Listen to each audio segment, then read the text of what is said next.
How Amy Robach's parents reacted to her dating TJ Holmes following her divorce, the gut punch. When news broke about Amy Robach's connection with co-host TJ Holmes, she was not having a good morning.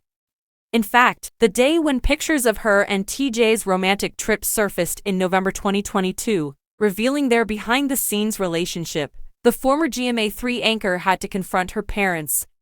Amy said, "That was such a gut punch." On the June 6 episode of her podcast, Amy and TJ, it was already crazy to have the tabloids saying what they were saying, but it all broke on the day my mom and dad were flying to New York.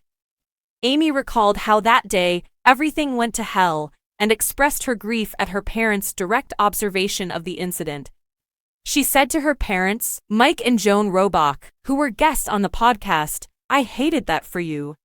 You got caught up in this worst-case scenario situation." The 51-year-old went on, "Even though it was excruciating for me, I could only imagine how difficult it would be if my girls were going through it. It's one thing for it to happen to you, but it's quite another to have it happen to your kid."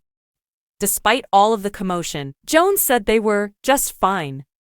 She said to her daughter, "We were just concerned about you and how best to express our love for you."